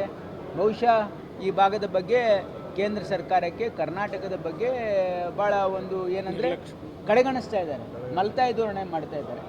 ವಿಶೇಷವಾಗಿ ರಾಯಚೂರಿಗೆ ಸಿಗಬೇಕಾಗಿರ್ತಕ್ಕಂಥ ಹಕ್ಕು ನಮ್ಮ ಸರ್ಕಾರ ಕೊಡಿಸುತ್ತೆ. ಈ ಸಂದರ್ಭದಲ್ಲಿ ಸಚಿವ ಎನ್ಎಸ್ ಬೋಸರಾಜು, ಸಂಸದ ಜಿ ಕುಮಾರ್ ನಾಯಕ್, ವಿಧಾನ ಪರಿಷತ್ ಸದಸ್ಯ ಎ ವಸಂತ್ ಕುಮಾರ್ ಸೇರಿದಂತೆ ಇನ್ನಿತರರು ಉಪಸ್ಥಿತರಿದ್ದರು. ಲೊಕೇಶನ್ ಟ್ರ್ಯಾಕ್ ಮಾಡುವುದು ಕೆಲವೊಬ್ಬರ ಚಟವಾಗಿರುತ್ತದೆ. ಸಾರ್ವಜನಿಕರಿಗೆ ಉಪಯೋಗವಾಗುವ ಯೋಜನೆಗಳನ್ನು ತರಲು ರಾಜಕೀಯ ಮಾಡಬೇಕೇ ಹೊರತು ಇಂತಹ ವಿಚಾರಗಳಲ್ಲಿ ರಾಜಕೀಯ ಮಾಡಬಾರದು ಎಂದು ನಗರ ಶಾಸಕ ಡಾಕ್ಟರ್ ಶಿವರಾಜ್ ಪಾಟೀಲ್ ಹೇಳಿದರು. ಅವರಿಂದು ನಗರದಲ್ಲಿ ಮಾಧ್ಯಮದವರೊಂದಿಗೆ ಮಾತನಾಡಿ, ನಾನೇನು ಇತರರಂತೆ ಅಕ್ಕಿ ಮಾರಾಟ, ಮರಳು ದಂಧೆ, ಇಸ್ಪೀಟ್ ದಂಧೆ, IPL ಬೆಟ್ಟಿಂಗ್ ಆಡಿಸುವನಲ್ಲ. ಲೊಕೇಶನ್ ತೆಗೆದುಕೊಂಡು ಏನು ಮಾಡುತ್ತಾರೆ ಮಾಡಲಿ ಎಂದು ಹೇಳಿದರು. ದೂರು ಕೊಟ್ಟರೆ ಕ್ರಮ ಕೈಗೊಳ್ಳುವುದಾಗಿ ಹೇಳುವ ಪೊಲೀಸ್ ಇಲಾಖೆ, ದೂರು ಕೊಟ್ಟರೆ ರಾಜ್ಯದಲ್ಲಿ ಯಾವ ಸಮಸ್ಯೆಗಳು ಬಗೆಹರಿದಿವೆ ಎನ್ನುವುದನ್ನು ಅರ್ಥೈಸಿಕೊಳ್ಳಬೇಕು. ಸರ್ಕಾರದ ಇಲಾಖೆಗಳಲ್ಲಿ ಕಮಿಷನ್ ದಂಧೆ ನಡೆದಿದೆ ಎಂದು ಗುತ್ತಿಗೆದಾರರು ಆರೋಪ ಮಾಡುತ್ತಿದ್ದು, ಅದಕ್ಕೆ DCM ಲೋಕಾಯುಕ್ತಕ್ಕೆ ದೂರು ನೀಡಿ ಎಂದು ಹೇಳುತ್ತಿದ್ದು, ಲೋಕಾಯುಕ್ತದಿಂದ ರಾಜ್ಯ ಸರ್ಕಾರದ ಮೇಲೆ ಯಾವ ಪರಿಣಾಮವೂ ಬೀಳುವುದಿಲ್ಲ ಎಂದು ಎಲ್ಲರಿಗೂ ಗೊತ್ತಿದೆ ಎಂದು ಹೇಳಿದರು. ಇಡೀ ರಾಷ್ಟ್ರದಲ್ಲಿ ರಾಯಚೂರು ನಗರ ವ್ಯಾಪ್ತಿಗೆ ಬರುವ ಹಳ್ಳಿಗಳು ನಂಬರ್ 1 ಗ್ರಾಮಗಳೆಂದು ಪ್ರಶಸ್ತಿ ಪಡೆದಿವೆ. ಇದು ನಾವು ಮಾಡಿದ ಅಭಿವೃದ್ಧಿಯಾಗಿದೆ. ಯಾರು ಯಾವ ಲೊಕೇಶನ್ ಟ್ರ್ಯಾಕ್ ಮಾಡಿದರೂ ಏನೂ ಆಗುವುದಿಲ್ಲ ಎಂದು ತಿಳಿಸಿದರು. ಅವ್ರಿಗೆ ಗೊತ್ತದ, ಲೋಕಾಯುಕ್ತದವರು ಇವ್ರ ವಿರುದ್ಧ ಮಾಡಂಗಿಲ್ಲ, ಕಂಪ್ಲೇಂಟು ಮಾಡಂಗಿಲ್ಲ, ತನಿಖೆನೂ ಆಗಂಗಿಲ್ಲ, ಯಾವುದು ಆಗಂಗಿಲ್ಲ ಅಂದ್ರೆ ಏನು ಪೊಲೀಸರಿಗೆ ಕೊಡ್ರಿ, ಇದು ಲೋಕಾಯುಕ್ತ ಕೊಡ್ರಿ ಅಂತ DCM ಸಾಹೇಬ್ರು ಹೇಳಿದ್ರಲ್ಲ. ಮತ್ತೆ ಯಾರು ಮಾಡಿಸ್ತಾರೋ ಯಾರಿಲ್ಲೋ ಅದು ಪೊಲೀಸ್ ಇಲಾಖೆ ಕೆಲಸ. ನನಗೆಲ್ಲ ಗೊತ್ತದ, ಸರಿಯಾದ ಸಮಯದಲ್ಲಿ ಉತ್ತರ ಕೊಡ್ತೀನಿ ನಾನು. ಅದಕ್ಕೆ ನನಗೆ ಗೊತ್ತಿಲ್ಲಾರ್ದೆ ನಾನು ಹೇಳ್ತೀನಿ ಇದೆಲ್ಲ. ಯಾವ ಜಿಲ್ಲೆಯವ್ರು ನೀವೇ ಕಂಡು ಹಿಡಿಬೇಕಪ್ಪ, ಯಾರ್ಯಾರು ಕೇಳ್ಬೇಕು ನೀವು ಪತ್ರಕರ್ತರಂದ್ರೆ CBIದವ್ರು ಇದ್ದಂಗೆ ನೀವು, ನಿಮ್ಗೆಲ್ಲ ಗೊತ್ತಿರ್ತಾವೆ. ಪೊಲೀಸರು ಇರೋದು ನೀವು ಇರೋದು ಒಂದೇ. ಈಗ ಸರ್ ಪೊಲೀಸರು ಲೊಕೇಶನ್ ತೆಗೆಯೋದು ಕೂಡ ಅಷ್ಟು ಸುಲಭ ಇಲ್ಲ, ಅವ್ರಿಗೂ ಒಂದು ಕೇಸ್ ಆದ್ರೆ ಮಾತ್ರ. ನನಗೂ ಗೊತ್ತು ಯಾವ್ಯಾವ ಕೇಸಲ್ಲಿ ನನ್ನ ನಂಬರ್ ಇದೆ ಅಂತೇಳಿ ಅವ್ರು ಮಾಡಿದರೆ ಅದು ನನಗೆ ಗೊತ್ತು. ಯಾವ ಸಮಯದಲ್ಲಿ ಹೆಂಗೆ ಉಪಯೋಗ ಮಾಡಬೇಕು, ಯಾರು ತೆಗೆಸಿದ್ದಾರೆ, ಯಾರು ಕೇಳಿದ್ದಾರೆ, ಯಾವ ಕೇಸ್ ಮೆನ್ಷನ್ ಮಾಡಿದ್ದಾರೆ ಅಂತ ನನಗೆ ಗೊತ್ತು. ನಾನು ತೆಗೆದ್ರೆ ಮತ್ತೊಂದು 3-4 ಮಂದಿ ಸಸ್ಪೆಂಡ್ ಮಾಡ್ತಾರೆ. ಸಸ್ಪೆಂಡ್ ಮಾಡಿಸೋದು ಗಿಡಿಸೋದು ನನ್ನ ಉದ್ಯೋಗ ಅಲ್ಲ. ನಾನು ಸಾರ್ವಜನಿಕರಿಗೆ ತೊಂದರೆ ಆಗಬಾರ್ದು ಮತ್ತು ಯಾರ ಪ್ರೈವಸಿ ಹಕ್ಕು ಎಫೆಕ್ಟ್ ಆಗಬಾರ್ದು, ಇದು ನನ್ನ ಉದ್ದೇಶ. ನಾನು ಗಮನಕ್ಕೆ ತಂದದ್ದು. ಯಾರು ಲೊಕೇಶನ್ ತೆಗೆಸ್ತಾರ, ಏನು ಮಾಡ್ತಾರ, ಇವೆಲ್ಲವೂ ಮಾಡ್ಕೊಂಬೋರಿಗೆ ಏನು ನಾವು ಬೇಡ ಅಂತ ಅನ್ನೋಕ್ಕಾಗಲ್ಲ. ಇವೆಲ್ಲ ಏನು ಹೊಸ್ತಲ್ಲ, ರಾಜಕಾರಣದಲ್ಲಿ ಇವೆಲ್ಲ ಇರೋದೆ. ಆದರೆ ಈ ರೀತಿ ರಾಜಕಾರಣ ಮಾಡಬಾರ್ದು. ರಾಜಕಾರಣ ಜನರ ಸಮಸ್ಯೆ ಬಗೆಹರಿಸೋದು, ಕ್ಷೇತ್ರಕ್ಕೆ ಬೇಕಾಗುವಂಥ ಕೆಲಸ ಕಾಮಗಾರಿಗಳು ತರೋದ್ರಲ್ಲಿ ರಾಜಕಾರಣ ಮಾಡಬೇಕು. ಅವು ಡೆವಲಪ್ಮೆಂಟ್ ಮಾಡ್ಬೇಕು. ನಿಮ್ಮ ಕೈಲಾದಷ್ಟು ಡೆವಲಪ್ಮೆಂಟ್ ನೀವು ಮಾಡಿರಿ. ನಮ್ಮ ಕೈಲಾದಷ್ಟು ಜನ ನಾವೇನಾಗ್ತದೆ ನಾವು ಮಾಡ್ತೀವಿ. ಇವತ್ತು ನಾವು ಮಾಡಿರೋಂಥ ಅಭಿವೃದ್ಧಿ ಕೆಲಸಕ್ಕೆ ರಾಷ್ಟ್ರದಲ್ಲಿ ನನ್ನ 14 ಹಳ್ಳಿಗೆ ನಂಬರ್ 1 ಪ್ರಶಸ್ತಿ ಬಂದಿದೆ. ಇವತ್ತು ರಾಷ್ಟ್ರದಲ್ಲಿ ಗ್ರಾಮೀಣ ಭಾಗದ 14 ಹಳ್ಳಿಗಳಲ್ಲಿ ಆಗಿದಂಥ ಕೆಲಸಕ್ಕೆ ರಾಷ್ಟ್ರದಲ್ಲಿ ನಂಬರ್ 1 ಇದೆ ರಾಯಚೂರು ನಗರ ಕ್ಷೇತ್ರದ ಗ್ರಾಮೀಣ ಭಾಗದಲ್ಲಿ. ಆ ಥರ ಮಾಡಿರಿ ಡೆವಲಪ್ಮೆಂಟ್. ನಾವಿವತ್ತು ಗ್ರಾಮಗಳಲ್ಲಿ 100% ಮನೆಗೆ ನಳದ ನೀರು ಕೊಟ್ಟಿದ್ದೀವಿ. 4,000 ಮನೆಗಳು ತಂದು ಕೊಟ್ಟಿದ್ದೀವಿ ನಮ್ಮ ಅವಧಿಯಲ್ಲಿ, ನಮ್ಮ ಸರ್ಕಾರದ ಸಮಯದಲ್ಲಿ. ಎಲ್ಲ ಕಡೆ CC ರೋಡ್ ಮಾಡಿದ್ದೀವಿ, ಡಾಂಬರ್ ರೋಡ್ ಮಾಡಿದ್ದೇವೆ. ರಾಜ್ಯದ ಕಾಂಗ್ರೆಸ್ ಸರ್ಕಾರ ಒಳ ಮೀಸಲಾತಿ ವರ್ಗೀಕರಣದಲ್ಲಿ ಸುಪ್ರೀಂ ಕೋರ್ಟ್ ಆದೇಶಗಳನ್ನು ಉಲ್ಲಂಘನೆ ಮಾಡುತ್ತಿದ್ದು, ಇಂದ್ರ ಸಾಹಾನಿ ಪ್ರಕರಣದಲ್ಲಿ 50% ಮೀಸಲಾತಿ ನಿಗದಿಯನ್ನು ಉಲ್ಲಂಘಿಸಿರುವ ಕುರಿತು ಮಾಹಿತಿ ನೀಡುವಂತೆ ಉಚ್ಚ ನ್ಯಾಯಾಲಯ ರಾಜ್ಯ ಸರ್ಕಾರಕ್ಕೆ ಸೂಚನೆ ನೀಡಿದೆ ಎಂದು ಅಂಬೇಡ್ಕರ್ ಪರಿಶಿಷ್ಟ ಜಾತಿಗಳ ಒಕ್ಕೂಟದ ರಾಜ್ಯಾಧ್ಯಕ್ಷ ಮಹೇಂದ್ರ ಮಿತ್ರ ಹೇಳಿದರು. ಅವರಿಂದು ಮಾಧ್ಯಮಗೋಷ್ಠಿ ಉದ್ದೇಶಿಸಿ ಮಾತನಾಡಿ, ಒಳ ಮೀಸಲಾತಿ ವರ್ಗೀಕರಣಕ್ಕೆ ಪಂಜಾಬ್ ಮತ್ತು ದಾವಿಂದರ್ ಸಿಂಗ್ ಪ್ರಕರಣದ 2024 ನವೆಂಬರ್ 7ರಂದು ಪ್ರಕಟಿಸಿರುವ ತೀರ್ಪು ಇನ್ನೂ ಬಾಕಿ ಇದೆ.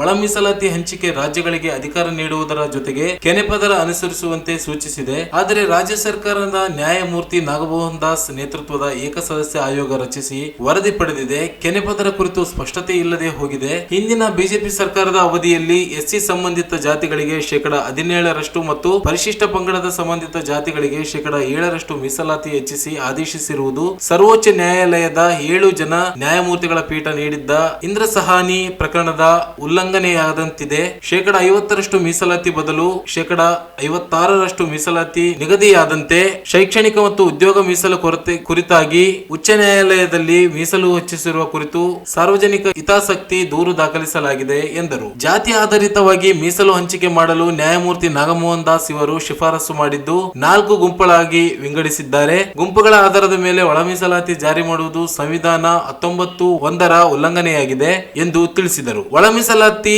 ಜಾರಿಗೆ ಕೆನೆಪದರು ಜಾರಿಗೊಳಿಸಿ ಒಮ್ಮೆ ಮೀಸಲಾತಿ ಪಡೆದವರಿಗೆ ಮತ್ತೊಮ್ಮೆ ಮೀಸಲು ಪಡೆಯಲು ನಿರ್ಬಂಧಿಸಬೇಕಿದೆ. ಬೌದ್ಧ ಮತ್ತು ಕ್ರೈಸ್ತ ಧರ್ಮ ಆಚರಿಸುವವರಿಗೆ ಮೀಸಲಾತಿ ನೀಡದೆ ರದ್ದುಗೊಳಿಸಬೇಕು. ಅಲ್ಲದೆ ಮತ್ತೊಂದು ಪ್ರಕರಣದಲ್ಲಿ ಸ್ಪರ್ಶ ಜಾತಿಗಳಾದ ಲಂಬಾಣಿ, ಬೋವಿ, ಕೊರಮ, ಕೊರಚ ಸಮುದಾಯಗಳನ್ನು ಎಸ್ಸಿ ಪಟ್ಟಿಯಿಂದ ತೆಗೆಯಲು ಸಲ್ಲಿಸಿದ ಅರ್ಜಿ ವಿಚಾರಣೆ ಬಾಕಿ ಇದೆ. ಕಾನೂನಾತ್ಮಕ ಸಮಸ್ಯೆಗಳಾಗಿರುವಾಗ ನ್ಯಾಯಮೂರ್ತಿ ನಾಗಮೋಹನ್ ದಾಸ್ ಆಯೋಗದ ವರದಿ ಜಾರಿಗೊಳಿಸುವುದು ಸುಪ್ರೀಂ ಕೋರ್ಟ್ನ ಆದೇಶದ ಉಲ್ಲಂಘನೆಯಾಗಿದೆ ಎಂದು ತಿಳಿಸಿದರು.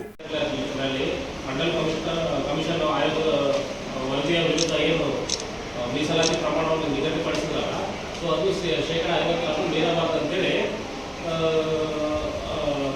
ಜಜ್ಮೆಂಟ್ ಡಿಕ್ಲೇರ್ ಆಯಿತು. ಸೊ ಅದು ಎಲ್ಲ ಸ್ಟೇಟ್ಸು ಮತ್ತು ಎಲ್ಲ ಅಥಾರಿಟೀಸ್ಗೂ ಬೈಂಡಿಂಗ್ ಆಗುತ್ತೆ. ಅದ್ರ ಜೊತೆಗೆ 2022ರಲ್ಲಿ ಕರ್ನಾಟಕ ರಾಜ್ಯ ಸರ್ಕಾರದವರು ಒಂದು ಆ್ಯಕ್ಟ್ ಮಾಡಿದವರು. ಸೊ ಆ ಆ್ಯಕ್ಟ್ ಮಾಡಿ ಅದರಲ್ಲಿ ಮೀಸಲಾತಿ ಪ್ರಮಾಣ ಪರಿಶಿಷ್ಟ ಜಾತಿಯವರಿಗೆ 15 ಇದ್ದಿದ್ದು +2 ಮಾಡಿ 17 ಮಾಡಿದ್ರು. ಜೊತೆಗೆ ಶೆಡ್ಯೂಲ್ ಟ್ರೈಬ್ಸ್ 3 ಇದ್ದಿದ್ದು +4 ಆ್ಯಡ್ ಮಾಡಿ 7% ಮಾಡಿದ್ರು. ಸೊ ಈಗ ಸದ್ಯ ಮೀಸಲಾತಿ ಪ್ರಮಾಣ ಏನಿದ್ದಾರಲ್ಲ 50 ದಾಟಿ 56 ಇದೆ.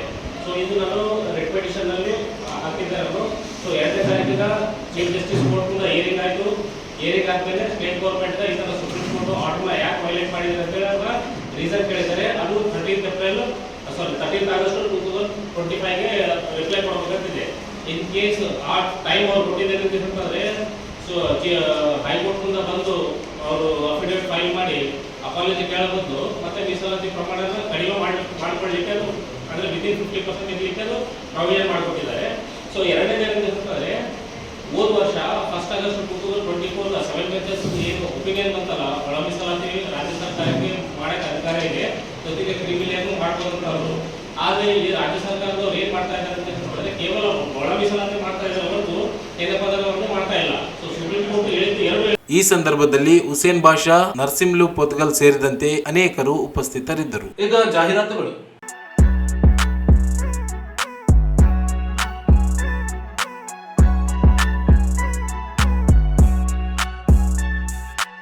ನಿಮ್ಮ ತಿರುಮಲ ಹೋಂಡಾ ಅರ್ಪಿಸುತ್ತಿದೆ ಮೆಗಾ ಸಮ್ಮರ್ ಆಫರ್ ನಲ್ಲಿ ಡಿಸ್ಕೌಂಟ್ ಗಳ ಸುರಿಮಳೆ. ನಿಮ್ಮ ಕನಸಿನ ಬೈಕ್ ಗಳ ಮೇಲೆ ಅತ್ಯಾಕರ್ಷಕ ಡಿಸ್ಕೌಂಟ್ಸ್.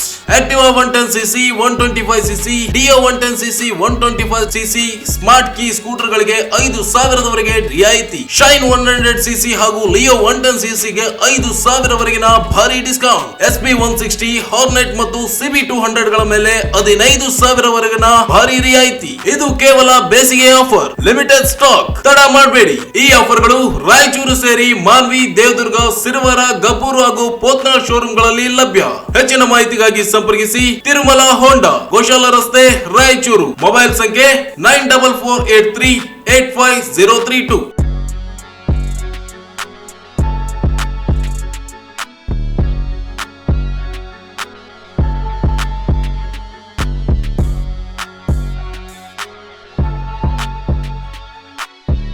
ತಾಜ್ ಮಹಲ್ ಎಕ್ಸಿಬಿಷನ್ ಸತ್ಯ ಅವರ ಆಯೋಜನೆಯ ಕನಕದುರ್ಗ ಟ್ರೇಡ್ ಫೇರ್ ಎಕ್ಸಿಬಿಷನ್ ಈಗ ಹೊಸ ರೂಪದಲ್ಲಿ ತಾಜ್ ಮಹಲ್ ಕೆಂಪುಕೋಟೆ ಮಾದರಿಯಲ್ಲಿ ರಾಯಚೂರಿನಲ್ಲಿ ಪ್ರಾರಂಭವಾಗಿದೆ. ಕುಟುಂಬದ ಮನೋರಂಜನೆಗೆ ಇದು ಪರಿಪೂರ್ಣ ಸ್ಥಳ. Giant wheel, Columbus, break dance, ಮಕ್ಕಳ bike ride, dragon train, water boat, ಮಕ್ಕಳಿಗೆ ಖುಷಿಯ ವಾತಾವರಣ. ಮಹಿಳೆಯರಿಗೆ ಶಾಪಿಂಗ್ ಉತ್ಸವ, bangles, earrings, air bands, home needs, kitchenware, dry fruits, fancy bags ಎಲ್ಲವೂ ಲಭ್ಯ. ಪುರುಷರ ಉಡುಪು, ಮಕ್ಕಳ ಆಟಿಕೆಗಳು, ಎಲ್ಲರಿಗೂ ಇಷ್ಟವಾಗುವ ಸ್ಥಳ ಇದು ಮಾತ್ರ. ಚಾಟ್ ಬಂಡಾರ್, panipuri, aloo twister, popcorn, sugar candy, ice cream, Mysore bajji ಸೇರಿ ಎಲ್ಲಾ ವಿಧದ ಊಟದ ರುಚಿ. ಮನಸ್ಸು ಉಲ್ಲಾಸ. ಒಮ್ಮೆ ಬಂದರೆ ಮತ್ತೆ ಬಾರದಿರಲಾರಿರಿ. ಹಿಂದೆ ಭೇಟಿ ನೀಡಿ. Kanakadurga trade fair Taj Mahal exhibition. ಸ್ಥಳ Walkat ground, Basaveshwara circle, Reliance mart ಹತ್ತಿರ, ರಾಯಚೂರು.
ಅತಿ ಶೀಘ್ರದಲ್ಲೇ ಆನ್ಲೈನ್ ಕ್ಯಾಬ್ ಸೇವೆ ಪ್ರಾರಂಭ.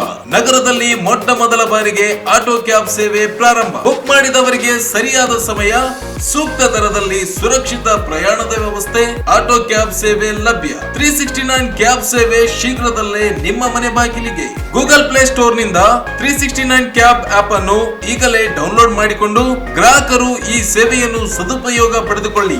ಹಿಂದೆ ಸಂಪರ್ಕಿಸಿ 369 auto cabs, first floor, Anusha complex, Navodaya medical college ಎದುರುಗಡೆ, ಮಂತ್ರಾಲಯ ರಸ್ತೆ, ರಾಯಚೂರು. ಹೆಚ್ಚಿನ ಮಾಹಿತಿಗಾಗಿ ಸಂಪರ್ಕಿಸಿ.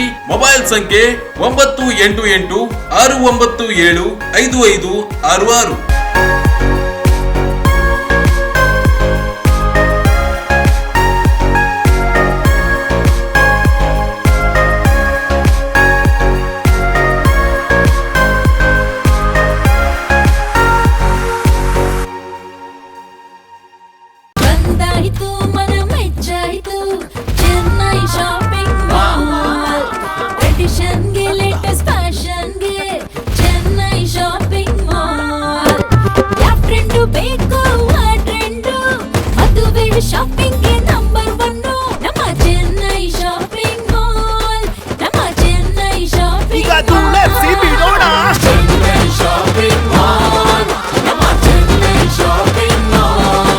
ಕೇವಲ ₹99ಗಳಲ್ಲಿ ಆರಂಭದ ಅತ್ಯಾಧುನಿಕ ಟ್ರೆಂಡಿಂಗ್ ವಸ್ತುಗಳನ್ನು ಕೊಡುವ ದಿ ಚೆನ್ನೈ ಶಾಪಿಂಗ್ ಮಾಲ್ ಈಗ ನಮ್ಮ ರಾಯಚೂರು ಮಹಾನಗರದಲ್ಲಿ. ಮಾರ್ಚ್ 8ರಂದು ಪ್ರಮುಖ ಸಿನಿ ತಾರೆಗಳು ಕೀರ್ತಿ ಸುರೇಶ್ ಮತ್ತು ನಿಶ್ವಿಕಾ ನಾಯ್ಡು ಅವರ ಹಸ್ತಗಳಿಂದ ಅದ್ದೂರಿ ಆರಂಭ. Telangana, Andhra Pradesh, ಮಹಾರಾಷ್ಟ್ರಗಳಲ್ಲಿ number 1 fashion mall ಈಗ ನಮ್ಮ ರಾಯಚೂರು ಮಹಾನಗರದಲ್ಲಿ. ತಪ್ಪದೇ ಸಂದರ್ಶಿಸಿ the Chennai shopping mall, station road, public gardens ಎದುರೇ, Raichur. ಜಾಹೀರಾತಿನ ನಂತರ ಮತ್ತೆ ಮೆಗಾ ನ್ಯೂಸ್ಗೆ ಸ್ವಾಗತ. ಅಖಿಲ ಕರ್ನಾಟಕ ಬ್ರಾಹ್ಮಣ ಮಹಾಸಭಾದ ರಾಜ್ಯಾಧ್ಯಕ್ಷ ಸ್ಥಾನಕ್ಕೆ ರಘುನಾಥ್ ಎಸ್ ಮತ್ತು ಜಿಲ್ಲಾ ಪ್ರತಿನಿಧಿ ಸ್ಥಾನಕ್ಕೆ ನಾರಾಯಣರಾವ್ ಕುಲಕರ್ಣಿ ಇವರು ಸ್ಪರ್ಧಿಸಿದ್ದು, ಏಪ್ರಿಲ್ 13ರಂದು ನಗರದ ಶಾರದಾ ವಿದ್ಯಾನಿಕೇತನ ಶಾಲೆಯಲ್ಲಿ ಮತದಾನ ನಡೆಯುತ್ತಿದ್ದು, ಮತದಾರರು ಮತ ನೀಡುವ ಮೂಲಕ ಜಯಗಳಿಸಲು ಬೆಂಬಲಿಸುವಂತೆ ಮಹಾಸಭಾದ ಮಾಜಿ ಅಧ್ಯಕ್ಷ ಜಗನ್ನಾಥ್ ಕುಲಕರ್ಣಿ ಮನವಿ ಮಾಡಿದರು. ಅವರಿಂದು ಮಾಧ್ಯಮಗೋಷ್ಠಿ ಉದ್ದೇಶಿಸಿ ಮಾತನಾಡಿ, ಮತದಾನದಲ್ಲಿ ಕ್ರಮ ಸಂಖ್ಯೆ 2ರ ರಾಜ್ಯಾಧ್ಯಕ್ಷ ಸ್ಥಾನದ ಅಭ್ಯರ್ಥಿ ರಘುನಾಥ್ ಹಾಗೂ ಕ್ರಮ ಸಂಖ್ಯೆ 1ರಲ್ಲಿ ಜಿಲ್ಲಾ ಪ್ರತಿನಿಧಿ ನಾರಾಯಣರಾವ್ ಕುಲಕರ್ಣಿ ಹೆಸರಿದ್ದು ಮತ ನೀಡುವಂತೆ ಮನವಿ ಮಾಡಿದರು. ರಘುನಾಥ್ ಇವರು ಸುದೀರ್ಘ ಅನುಭವ ಸಂಘಟನೆಯಲ್ಲಿ ತೊಡಗಿಸಿಕೊಂಡವರಾಗಿದ್ದರಿಂದ ಗೆಲುವು ಸಾಧಿಸಿದರೆ 5 ವರ್ಷದಲ್ಲಿ 100 ಕೋಟಿ ಹಣವನ್ನು ಸಂಗ್ರಹಿಸಿ ವಿದ್ಯಾರ್ಥಿಗಳಿಗೆ ಆರ್ಥಿಕ ನೆರವು, ಸಂಕಷ್ಟದಲ್ಲಿರುವವರಿಗೆ ಆರೋಗ್ಯ ಸಹಾಯ ಸೇರಿ ಅನೇಕ ಯೋಜನೆಗಳನ್ನು ರೂಪಿಸಲು ಚಿಂತನೆ ನಡೆಸಿದ್ದಾರೆ ಎಂದು ತಿಳಿಸಿದರು. ಎಲ್ಲ ಪಂಗಡಗಳಿಗೂ ಪ್ರಾತಿನಿಧ್ಯ ನೀಡಿ ತ್ರಿಮತಸ್ಥರನ್ನು ಒಗ್ಗೂಡಿಸಿಕೊಂಡು ಹೋಗಲು ಉದ್ದೇಶಿಸಿದ್ದಾರೆ. ಸಮಾಜ, ಜನಸಂಖ್ಯೆ, ದತ್ತಾಂಶ ಗಣಕೀಕರಣ, ಜಿಲ್ಲೆ ಮತ್ತು ತಾಲೂಕು ಕೇಂದ್ರಗಳಲ್ಲಿ ಗಾಯತ್ರಿ ಭವನಗಳ ನಿರ್ಮಾಣ, ಶೈಕ್ಷಣಿಕ, ಆರೋಗ್ಯ ಯೋಜನೆಗಳನ್ನು ರೂಪಿಸಲು ಉದ್ದೇಶಿಸಿದ್ದು, ಮತದಾರರು ಬೆಂಬಲಿಸುವ ಮೂಲಕ ಜಯಗಳಿಸಲು ಕಾರಣೀಕರ್ತರಾಗಬೇಕೆಂದು ಮನವಿ ಮಾಡಿದರು. ವಿಶೇಷವಾಗಿ ಈ ನಂಜುಂಡಪ್ಪ ವರದಿಯಿಂದ ನಾವು ವರದಿಯಲ್ಲಿ ಅತ್ಯಂತ ಹೈದರಾಬಾದ್ ಕರ್ನಾಟಕದಲ್ಲಿ ನಾವು ಮುಂದುವರಿದ್ದೀವಿ. ಈ ಒಂದು ನಿಟ್ಟಿನಲ್ಲಿ ನಮಗೆ ಸರ್ಕಾರದಿಂದಾಗಲಿ, ರಾಜ್ಯ ಸರ್ಕಾರದಿಂದಾಗಲಿ, ಕೇಂದ್ರ ಸರ್ಕಾರದಿಂದಾಗಲಿ ಯಾವುದೇ ರೀತಿಯಿಂದ ಸಹಕಾರ ದೊರೆತಾ ಇಲ್ಲ. ವಿಶೇಷವಾಗಿ ಕಾಂತರಾಜ್ ವರದಿಯಲ್ಲಿ ಬ್ರಾಹ್ಮಣ ಸಮುದಾಯದ ಸಮೀಕ್ಷೆಯನ್ನು ಮಾಡಿದರೆ ನಮ್ಮ ಸಿದ್ದರಾಮಯ್ಯ ಸರ್ಕಾರದವರು ಕಾನೂನು ಬಾಹಿರವಾದಂಥ ಒಂದು ಸಮೀಕ್ಷೆಯನ್ನು ಮಾಡಿದ್ದಾರೆ. ನಾವು ಕರ್ನಾಟಕದಲ್ಲಿ ಟೋಟಲ್ ಒಟ್ಟು 42 ಲಕ್ಷ ಜನರಿದ್ದೀವಿ. ಅವರು ತಮ್ಮ ಸಮಿತಿಯ ವರದಿಯಲ್ಲಿ ಕೇವಲ 17 ಲಕ್ಷವನ್ನು ಕೋರಿ ಆ 17ಕ್ಕೆ ಸಂಬಂಧಪಟ್ಟಂಥ ಮೀಸಲಾತಿಯನ್ನು ಕೊಡಕ್ಕೆ ಮಾಡಿದ್ದಾರೆ. ಈ ಸಮಿತಿ ಇದು ನಮ್ಮೆಲ್ಲ ಬ್ರಾಹ್ಮಣ ಸಮುದಾಯಗಳಿಗೆ ಒಂದು ಅನ್ಯಾಯ ಆಗ್ತಾ ಇದೆ. ವಿಶೇಷವಾಗಿ 371 ಅಲ್ಲಿ ನಮ್ಮ ಬ್ರಾಹ್ಮಣ ಸಮುದಾಯರಿಗೆ ವಿಶೇಷವಾಗಿ ಮತ್ತು ಹೈದರಾಬಾದ್ ಕರ್ನಾಟಕದಲ್ಲಿರ್ತಕ್ಕಂಥ ಎಲ್ಲ ಉಳಿದ ಸಮುದಾಯದವರಿಗೆ ಸಹಿತ ಮೀಸಲಾತಿಯಲ್ಲಿ ಅನ್ಯಾಯ ಆಗ್ತಾ ಇದೆ. ಮತ್ತು ಅದೇ ರೀತಿ ಕೇಂದ್ರ ಸರ್ಕಾರ ಜಾರಿಗೆ ತಂದಂಥ EWS 10% ಒಂದು ಮೀಸಲಾತಿಯನ್ನ ರಾಜ್ಯ ಸರ್ಕಾರ ಇವತ್ತಿನವರೆಗೂ ಜಾರಿಗೆ ತಂದಿಲ್ಲ. ನಮ್ಮ ಬಿಜೆಪಿ ಸರ್ಕಾರ ಸಹಿತ ತಂದಿಲ್ಲ, ಈಗಲೂ ಕಾಂಗ್ರೆಸ್ ಸರ್ಕಾರವೂ ಸಹಿತ ತಂದಿಲ್ಲ. ಈ ಒಂದು ನಿಟ್ಟಿನಲ್ಲಿ ನಮ್ಮ ಸಮುದಾಯದ ಎಸ್ ರಘುನಾಥ್ ಅವರು ಚುನಾಯಿತರಾದ ತಕ್ಷಣ ನಾವೆಲ್ಲ ಒಂದು ನಿಯಮ ತಗೊಂಡು ಮುಖ್ಯಮಂತ್ರಿಗಳಲ್ಲಿ, ರಾಜ್ಯಪಾಲರಲ್ಲಿ ಹೋಗಿ ಕೇಂದ್ರ ಸರ್ಕಾರ ಕೊಟ್ಟಂಥ ಒಂದು ಈ 10% ಮೀಸಲಾತಿಯನ್ನು ನಮ್ಮ ಸಮುದಾಯಕ್ಕೆ ಸಹಿತ ಸಿಗ್ತಕ್ಕಂಥ ಒಂದು ಪ್ರಯತ್ನವನ್ನು ನಾವು ಅವರ ನೇತೃತ್ವದಲ್ಲಿ ಮಾಡ್ತಾ ಇದ್ವಿ. ಕಣ್ವ ಪರಿಷತ್ ರಾಜ್ಯಾಧ್ಯಕ್ಷ ಕಿಶನ್ ರಾವ್ ಯಾಕರನಾಳ್ ಮಾತನಾಡಿ, ಕಣ್ವ ಪರಿಷತ್ನಿಂದ ಬ್ರಾಹ್ಮಣ ಸಮಾಜದ ಚುನಾವಣೆಯಲ್ಲಿ ರಾಜ್ಯಾಧ್ಯಕ್ಷ ಸ್ಥಾನಕ್ಕೆ ಸ್ಪರ್ಧಿಸಿರುವ ರಘುನಾಥ್ ಹಾಗೂ ಜಿಲ್ಲಾ ಪ್ರತಿನಿಧಿ ಸ್ಥಾನಕ್ಕೆ ಸ್ಪರ್ಧಿಸಿರುವ ನಾರಾಯಣರಾವ್ ಕುಲಕರ್ಣಿ ಅವರಿಗೆ ಮತ ನೀಡಿ ಬೆಂಬಲಿಸುವಂತೆ ಮನವಿ ಮಾಡಿದರು. ಅವರು ಸ್ಪರ್ಧೆಯಲ್ಲಿ ಈಗೇನಾದರೆ ಅವರು ಅಖಿಲ ಕರ್ನಾಟಕ ಬ್ರಾಹ್ಮಣ ಸಭೆ ಹಿರಿಯ ಟಿಕೆಟ್ ಕೊಡೋದಕ್ಕಾದಂಥ ಲಕ್ಷ್ಮೀಕಾಂತ್ ಅವರು ಈಗ ಎಸ್ ರಘುನಾಥ್ ಅವರಿಗೆ ಬೆಂಬಲ ಕೊಟ್ಟಿದ್ದಾರೆ. ಅವರಿಬ್ಬರು ಸೇರಿ ಈಗೇನಪ್ಪ ಅಂದ್ರೆ ರಘುನಾಥ್ ಅವ್ರನ್ನ ನಾವು ಆಯ್ಕೆ ಮಾಡಲಿಕ್ಕೆ ನಿರ್ಣಯ ತಗೊಂಡಿದ್ವಿ. ಆ ಪ್ರಕಾರ ಎಲ್ಲ ಕಡೆ ಅವರು ಎಲ್ಲ ಜಿಲ್ಲೆಗಳಲ್ಲಿ ಸುತ್ತಿದ್ದಾರೆ. ನಾನು ಈಗ ಈ ಕಲ್ಯಾಣ ಕರ್ನಾಟಕ ಉಸ್ತುವಾರಿಯನ್ನು ಕೊಟ್ಟಿರೋದ್ರಿಂದ ಈ 7 ಜಿಲ್ಲೆಯಲ್ಲಿ ನಾನು ಪ್ರವಾಸ ಮಾಡಿ ರಘುನಾಥ್ ಅವರ ಪರವಾಗಿ ನಾವು ರಘುನಾಥ್ ಅವರ ಪರವಾಗಿ ನಾವು ಬೆಂಬಲ ಸೂಚಿಸಲಿಕ್ಕೆ ಎಲ್ಲ ಕಡೆ ಪ್ರವಾಸ ಮಾಡಿದರೆ ಒಳ್ಳೆಯ ಬೆಂಬಲ ಕಂಡು ಬಂದಿದೆ. ಇಲ್ಲಿ ರಾಯಚೂರಿನಲ್ಲಿ ಜಿಲ್ಲಾ ಪ್ರತಿನಿಧಿ ಸ್ಥಾನಕ್ಕೆ ನಾರಾಯಣ ಕೂಟಿಪುರವರು ನಿಂತಿದ್ದಾರೆ. ಅವರದ್ದು ಮತಪತ್ರದಲ್ಲಿ ಅವರ ಕ್ರಮ ಸಂಖ್ಯೆ 1ಕ್ಕೆ ಇರ್ತದೆ. ಸ್ಟೇಟ್ನಿಂದ ರಘುನಾಥ್ ಅವರದು ಮತಪತ್ರ ಸಂಖ್ಯೆ 2ರಲ್ಲಿ ಮತಪತ್ರದಲ್ಲಿ ಕ್ರಮ ಸಂಖ್ಯೆ 2ರಲ್ಲಿ ಇರ್ತದೆ. ನಾವು ಸ್ಟೇಟಿಗೆ ರಘುನಾಥ್ ಅವರನ್ನ ಮತ್ತು ಈ ರಾಯಚೂರು ಜಿಲ್ಲೆಗೆ ನಾರಾಯಣ ಅವರನ್ನ ನಾವು ಆಯ್ಕೆ ಮಾಡಬೇಕಂತ ತೀರ್ಮಾನ. ಜಿಲ್ಲಾ ಪ್ರತಿನಿಧಿ ಸ್ಥಾನ ಅಭ್ಯರ್ಥಿ ನಾರಾಯಣರಾವ್ ಕುಲಕರ್ಣಿ ಮಾತನಾಡಿ, ಸಮಾಜದಲ್ಲಿ ಹಿರಿಯರ ಮಾರ್ಗದರ್ಶನದಲ್ಲಿ ಸಮಾಜ ಸಂಘಟನೆ ಸೇವೆ ಸಲ್ಲಿಸಲು ಮತ ನೀಡುವಂತೆ ಮನವಿ ಮಾಡಿದರು. ರಘುನಾಥ್ ಅವರನ್ನು ತೆಗೆದುಕೊಂಡು ಬಂದು ಸಮಾಜ ಸೇವೆ ಮಾಡಬೇಕಂತೇಳಿ ಎಲ್ಲರೂ ಮತದಾರರು ತೀರ್ಮಾನ ಮಾಡ್ತಾರೆ. ಅದೇ ರೀತಿಯಾಗಿ ರಘುನಾಥ್ ಅವರು ಹಾಗೆ ರಾಯಚೂರು ಜಿಲ್ಲೆಯ ಮುಖಂಡರಾಗಿರ್ತಕ್ಕಂಥ ಶ್ರೀಯುತ ಜಗನ್ನಾಥ್ ಕುಲಕರ್ಣಿ ಅವರು ಮತ್ತು ಕಿಶನ್ ರಾವ್ ಅವರು ಮೇಲಿರ್ತಕ್ಕಂಥ ಎಲ್ಲ ಮುಖಂಡರುಗಳು ನನ್ನನ್ನು ಸ್ಪರ್ಧೆಗಿಳಿಸಿ ಜಿಲ್ಲಾ ಪ್ರತಿನಿಧಿ ಸ್ಪರ್ಧೆಗೆ ನನ್ನ ಇಳಿಸಿದ್ದಾರೆ. ನನ್ನ ಕ್ರಮ ಸಂಖ್ಯೆ 1, ರಾಜ್ಯಾಧ್ಯಕ್ಷ ಕ್ರಮ ಸಂಖ್ಯೆ 2. ಹಾಗಾಗಿ 1258 ಜಿಲ್ಲೆಯಲ್ಲಿ ಓಟ್ಗಳಿವೆ. ಪ್ರತಿಯೊಂದು ಜಿಲ್ಲೆ ತಾಲೂಕಲ್ಲಿ ನಿರಂತರವಾಗಿ 15 ದಿನಗಳಿಂದ ಓಡಾಟ ಮಾಡಿ ಸಂಚಲನ ಮಾಡಿ ನಮ್ಮದೇ ಆಗ್ತಕ್ಕಂಥದ್ದು ಒಂದು ಇದು ಮಾಡಿಕೊಂಡು ಬ್ರಾಹ್ಮಣ ಸಮಾಜನ ಶ್ರೀಮಂತ ಬ್ರಾಹ್ಮಣ ಸಮಾಜನ ಒಗ್ಗೂಡಿ ನಾನು ಸಮಾಜ ಸೇವೆ ಮಾಡ್ಕೊಂಡು ಬಂದಿದ್ದೀನಿ. ದಯವಿಟ್ಟು ಬೆಳಗ್ಗೆ 8 ಗಂಟೆಯಿಂದ ಸಾಯಂಕಾಲ 4 ಗಂಟೆವರೆಗೆ ಮತದಾನ ಇರುತ್ತದೆ. ಯಾರು ತಪ್ಪಿಸಲಾರದೆ ಬಂದು ಮತ ಚಲಾಯಿಸಬೇಕಂತೇಳಿ ತಮ್ಮಲ್ಲಿ ವಿನಂತಿಸಿಕೊಳ್ಳುತ್ತೇವೆ. ಧನ್ಯವಾದ.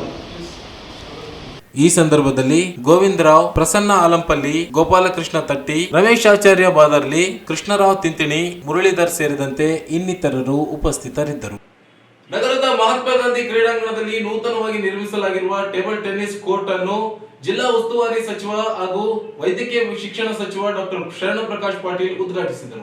ನೂತನ ಕಟ್ಟಡವನ್ನು ಉದ್ಘಾಟಿಸಿದ ಅವರು ಕ್ರೀಡಾಸಕ್ತರು ಸರ್ಕಾರದ ಸೌಲಭ್ಯಗಳನ್ನು ಸದುಪಯೋಗ ಪಡೆದುಕೊಳ್ಳಬೇಕು ಎಂದು ತಿಳಿಸಿದರು. 2023-24 ಸಾಲಿನ ಕಲ್ಯಾಣ ಕರ್ನಾಟಕದ ಅಭಿವೃದ್ಧಿ ಮಂಡಳಿಯಿಂದ 50 ಲಕ್ಷ ರೂಪಾಯಿ ಅನುದಾನದಲ್ಲಿ ಕಟ್ಟಡ ನಿರ್ಮಿಸಲಾಗಿದೆ.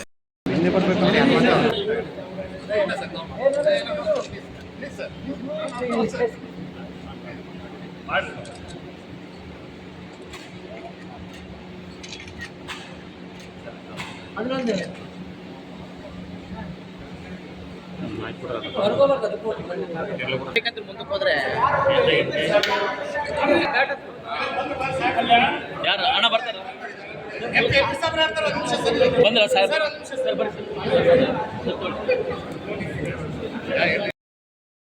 ಸರ್ ಹಣ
देखिए कैमरा देखिए एरे से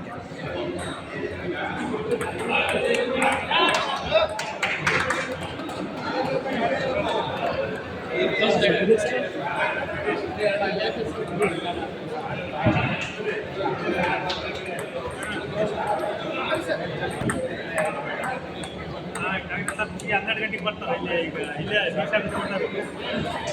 ಈ ಸಂದರ್ಭದಲ್ಲಿ ಸಣ್ಣ ನೀರಾವರಿ ವಿಜ್ಞಾನ ಮತ್ತು ತಂತ್ರಜ್ಞಾನ ಸಚಿವ ಎನ್ಎಸ್ ಬೋಸರಾಜು, ಡಾಕ್ಟರ್ ಶಿವರಾಜ್ ಪಾಟೀಲ್, ಸಂಸದ ಜಿ ಕುಮಾರ್ ನಾಯಕ್, ಎ ವಸಂತ್ ಕುಮಾರ್, ಮಹಾನಗರ ಪಾಲಿಕೆ ಮಹಾಪೌರರಾದ ನರಸಮ್ಮ ನರಸಿಂಹಲು ಮಾಡಿಗೇರಿ, ಜಿಲ್ಲಾ ಸರ್ಕಾರಿ ನೌಕರರ ಸಂಘದ ಅಧ್ಯಕ್ಷ ಕೃಷ್ಣ ಶಾವಂತಗೇರಿ, ನ್ಯಾಯವಾದಿ ಎನ್ ಶಿವಶಂಕರ್, ಯುವಜನ ಸೇವಾ ಮತ್ತು ಕ್ರೀಡಾ ಇಲಾಖೆಯ ಮುಖ್ಯ ಕಾರ್ಯದರ್ಶಿ ರಣದೀಪ್, ಕ್ರೀಡಾ ಇಲಾಖೆ ಆಯುಕ್ತ ಚೇತನ್, ಕೆಕೆಆರ್ಡಿಬಿ ಕಾರ್ಯದರ್ಶಿ ಎಂ ಸುಂದರೇಶ್, ಜಿಲ್ಲಾಧಿಕಾರಿ ನಿತೀಶ್, ಜಿಲ್ಲಾ ಪಂಚಾಯತ್ ಮುಖ್ಯ ಕಾರ್ಯನಿರ್ವಾಹಕ ಅಧಿಕಾರಿ ರಾಹುಲ್ ತುಕಾರಾಂ ಪಾಂಡ್ವೆ, ಎಸ್ಪಿ ಪುಟ್ಟಮಾದಯ್ಯ, ಪಾಲಿಕೆ ಆಯುಕ್ತ ಜುಬೀನ್ ಮೊಹಪಾತ್ರ, ಜಿಲ್ಲಾ ಪಂಚಾಯಿತಿ ಉಪ ಕಾರ್ಯದರ್ಶಿ ಶಶಿಕಾಂತ್ ಶಿವಪುರೆ, ಕ್ರೀಡಾ ಇಲಾಖೆ ಸಹಾಯಕ ನಿರ್ದೇಶಕ ವೀರೇಶ್ ನಾಯಕ್ ಸೇರಿದಂತೆ ಇನ್ನಿತರರು ಉಪಸ್ಥಿತರಿದ್ದರು. ಅಖಿಲ ಭಾರತ ಬ್ರಾಹ್ಮಣ ಮಹಾಸಭಾ ರಾಜ್ಯಾಧ್ಯಕ್ಷ ಸ್ಥಾನಕ್ಕೆ ಭಾನುಪ್ರಕಾಶ್ ಮತ್ತು ಜಿಲ್ಲಾ ಪ್ರತಿನಿಧಿ ಸ್ಥಾನಕ್ಕೆ ರಮೇಶ್ ಕುಲಕರ್ಣಿ ಸ್ಪರ್ಧಿಸಿದ್ದು, ಸಮಾಜದ ಬಾಂಧವರು ಮತ ನೀಡುವ ಮೂಲಕ ಗೆಲ್ಲಿಸಬೇಕೆಂದು ಸಮಾಜದ ಮುಖಂಡ ಡಿಕೆ ಮುರಳೀಧರ್ ಹೇಳಿದರು.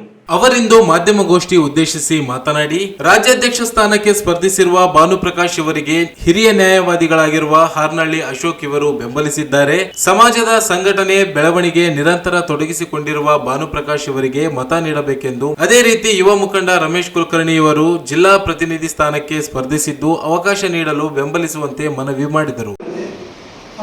ಆನಂತರ 3 ವರ್ಷದಿಂದ ಅವರು ಉಪಾಧ್ಯಕ್ಷರಾಗಿ ಈ ಕಾರ್ಯನಿರ್ವಹಿಸಿದ್ದಾರೆ. ಅವರಿಗೆ ಎಲ್ಲ ಥರದ ಅನುಭವ ಇದೆ ಮತ್ತು ಸಂಪ್ರದಾಯದ ಕುಟುಂಬದಿಂದ ಬಂದಂಥವರು, ಪುರೋಹಿತ ಕುಟುಂಬದಿಂದ ಬಂದಂಥವರು, ನಮ್ಮ ಸಮಾಜದ ಬಗ್ಗೆ ಕಳಕಳಿರುವಂಥವರು ಅಂಥ ವ್ಯಕ್ತಿಗೆ ಈಗಾಗಲೇ ರಾಜ್ಯದಾದ್ಯಂತ ಅವರಿಗೆ ಬೆಂಬಲ ಸಿಕ್ಕಿದೆ. ನಮ್ಮ ರಾಯಚೂರಿನಲ್ಲಿ ಸಹಿತ ನಾವು ಎಲ್ಲ ತಾಲೂಕಿನಲ್ಲಿ ಭೇಟಿಯಾದಾಗ ಎಲ್ಲ ತಾಲೂಕಿನಲ್ಲಿ ಸಹಿತ ನಮ್ಮ ಅಶೋಕ ಬೆಂಬಲಿತ ಭಾನುಪ್ರಕಾಶ್ ಅವರಿಗೆ ಮತ ನೀಡ್ತೀವಿ ಅಂತ ಹೇಳಿದ್ದಾರೆ. ಜೊತೆಗೆ ನಮ್ಮ ಜಿಲ್ಲಾ ಪ್ರತಿನಿಧಿ ಯುವಕ ಮತ್ತು ಹುಮ್ಮಸದಿಂದ ಹುರುಪಿನಿಂದ ಕೆಲಸ ಮಾಡುವಂಥ ವ್ಯಕ್ತಿ. ಅಂಥ ವ್ಯಕ್ತಿಗೆ ನಾವೆಲ್ಲ ಹಿರಿಯರೆಲ್ಲ ಬೆಂಬಲವಾಗಿ ನಿಂತಿದ್ದೀವಿ. ಆ ವ್ಯಕ್ತಿ ಸಹಿತ ತಾವೆಲ್ಲರೂ ಮತ ನೀಡಬೇಕಂತ ನಮ್ಮ ಸಮಾಜದವರಿಗೆ ತಮ್ಮ ಮುಖಾಂತರ ಕೇಳ್ಕೊಳ್ತೀವಿ. ನಂತರ ನಮ್ಮ ರಾಯಚೂರು ಜಿಲ್ಲೆಯಲ್ಲಿ ನಮ್ಮದೊಂದು ಏನಿದೆ ಅಂದರೆ ಉದ್ದೇಶಗಳಿವೆ. ರಾಯಚೂರು ಜಿಲ್ಲೆಯಲ್ಲಿ ನಮ್ಮದೊಂದು ಗಾಯತ್ರಿ ಭವನ ಈ ವರ್ಷದಲ್ಲೇ ಮುಕ್ತಾಯಗೊಳಿಸಬೇಕು ಅನ್ನೋ ಒಂದು ಇಚ್ಛೆ ಇದೆ. ನಂತರ ನಾವು ಈಗಾಗಲೇ ಪ್ರತಿಭಾ ಪುರಸ್ಕಾರ ವಿದ್ಯಾರ್ಥಿ ಕಾರ್ಯಕ್ರಮಗಳನ್ನು ಮಾಡ್ತಾ ಇದ್ದೀವಿ. ಪ್ರತಿಭಾವಂತ ವಿದ್ಯಾರ್ಥಿಗಳಿಗೆ ಬರೀ ತಪ್ಪೀಟ್ ಪಡೆದೇ ಅವರಿಗೆ ಬೆಳ್ಳಿ ಪದಕವನ್ನು ಪ್ರೋತ್ಸಾಹ ಸಾಕಳಿಸ್ತಾ ಇದ್ದೀವಿ. ಜೊತೆಗೆ ನಾವು ಈ ವಿದ್ಯಾನಿಧಿ ಅಂತೇಳಿ ಆರ್ಥಿಕವಾಗಿ ಹಿಂದುಳಿದಂಥ ವಿದ್ಯಾರ್ಥಿಗಳಿಗೆ ನಾವು ನಮ್ಮ ತಾಲೂಕಿನಲ್ಲೇ ಜಿಲ್ಲಾ ಪ್ರತಿನಿಧಿ ಸ್ಪರ್ಧಿ ರಮೇಶ್ ಕುಲಕರ್ಣಿ ಮಾತನಾಡಿ, ಹಿರಿಯರ ಮಾರ್ಗದರ್ಶನದಲ್ಲಿ ಮಹಾಸಭಾ ಚಟುವಟಿಕೆ ನಡೆಸಲು ಮತ ನೀಡುವ ಮೂಲಕ ಬೆಂಬಲಿಸುವಂತೆ ಮನವಿ ಮಾಡಿದರು.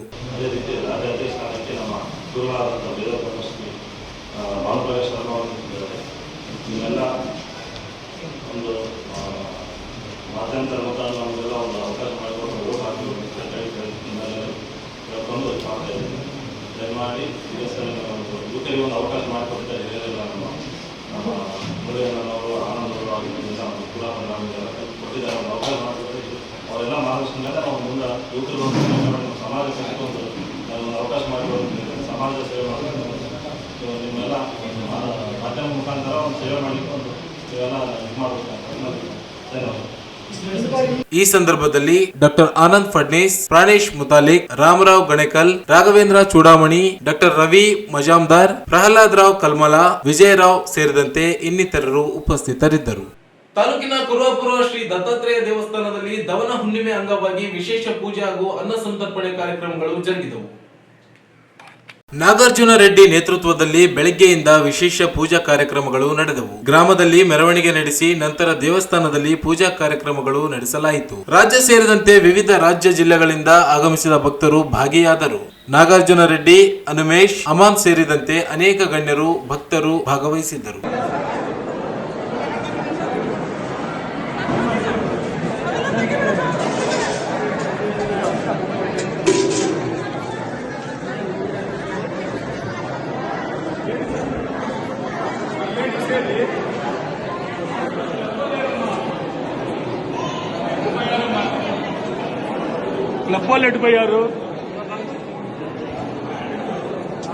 ಕೊನೆಯಲ್ಲಿ ಮತ್ತೊಮ್ಮೆ ಹೆಡ್ಲೈನ್ಸ್. ಜಿಲ್ಲೆಯಲ್ಲಿ ಕುಡಿಯುವ ನೀರಿನ ಸಮಸ್ಯೆಯಾಗದಂತೆ ನಿಗಾ ವಹಿಸಿ, ಮಳೆಯಿಂದ ಹಾನಿಗೊಳಗಾದ ರೈತರ ಸಮೀಕ್ಷೆ ಮಾಡಿ ಉಸ್ತುವಾರಿ ಸಚಿವ ಶರಣ ಪ್ರಕಾಶ್ ಪಾಟೀಲ್ ಸೂಚನೆ. ಕೇಂದ್ರದಿಂದ ತಾರತಮ್ಯ ನೀತಿ, ಜೆಡಿಎಸ್ಗೆ ಅಧಿಕಾರ ಇದ್ದಾಗ ಕಾಂಗ್ರೆಸ್ ಬೇಕು, ಈಗ ಬೇಡವಾಗಿದೆ. ಶರಣ ಪ್ರಕಾಶ್ ಪಾಟೀಲ್ ವ್ಯಂಗ್ಯ. ಲೊಕೇಶನ್ ಟ್ರ್ಯಾಪ್ ದೂರು ನೀಡಿದರೂ ಕ್ರಮವಾಗಲ್ಲ, ಡಾಕ್ಟರ್ ಶಿವರಾಜ್ ಪಾಟೀಲ್. ಪರಿಶಿಷ್ಟ ಜಾತಿಗಳ ಒಳ ಮೀಸಲು, ಕಾಂಗ್ರೆಸ್ ಸರ್ಕಾರದಿಂದ ಸುಪ್ರೀಂ ಕೋರ್ಟ್ ಸೂಚನೆ ಉಲ್ಲಂಘನೆ, ಉಚ್ಚ ನ್ಯಾಯಾಲಯದಿಂದ ನೋಟಿಸ್, ಮಹೇಂದ್ರ ಮಿತ್ರ. ಏಪ್ರಿಲ್ 13ರಂದು ಅಖಿಲ ಕರ್ನಾಟಕ ಬ್ರಾಹ್ಮಣ ಮಹಾಸಭಾದ ಚುನಾವಣೆ, ರಘುನಾಥ್ ನಾರಾಯಣರಾವ್ ಕುಲಕರ್ಣಿಗೆ ಬೆಂಬಲಿಸಲು ಜಗನ್ನಾಥ್ ಕುಲಕರ್ಣಿ ಮನವಿ. ಜಿಲ್ಲಾ ಕ್ರೀಡಾಂಗಣದಲ್ಲಿ ಟೇಬಲ್ ಟೆನ್ನಿಸ್ ಕ್ರೀಡಾಂಗಣ ಉದ್ಘಾಟನೆ, ಟೆನ್ನಿಸ್ ಆಡಿದ ಸಚಿವರು, ಶಾಸಕರುಗಳು. ಏಪ್ರಿಲ್ 13ರಂದು ಬ್ರಾಹ್ಮಣ ಮಹಾಸಭಾ ಚುನಾವಣೆ, ಭಾನುಪ್ರಕಾಶ್ ರಮೇಶ್ ಕುಲಕರ್ಣಿಗೆ ಮತ ನೀಡಲು ಡಿಕೆ ಮುರಳೀಧರ್ ಮನವಿ. ಮತ್ತು ಕುರುವಾಪುರ ಶ್ರೀ ದತ್ತಾತ್ರೇಯ ವಿಶೇಷ ಪೂಜೆ, ಅನ್ನ ಸಂತರ್ಪಣೆ. ಇಲ್ಲಿಗೆ ಮೆಗಾ ವಾರ್ತೆಗಳು ಮುಕ್ತಾಯವಾದವು. ಮುಂದಿನ ಮೆಗಾ ವಾರ್ತೆಗಳೊಂದಿಗೆ ಮತ್ತೆ ಭೇಟಿಯಾಗೋಣ. ವಂದನೆಗಳು.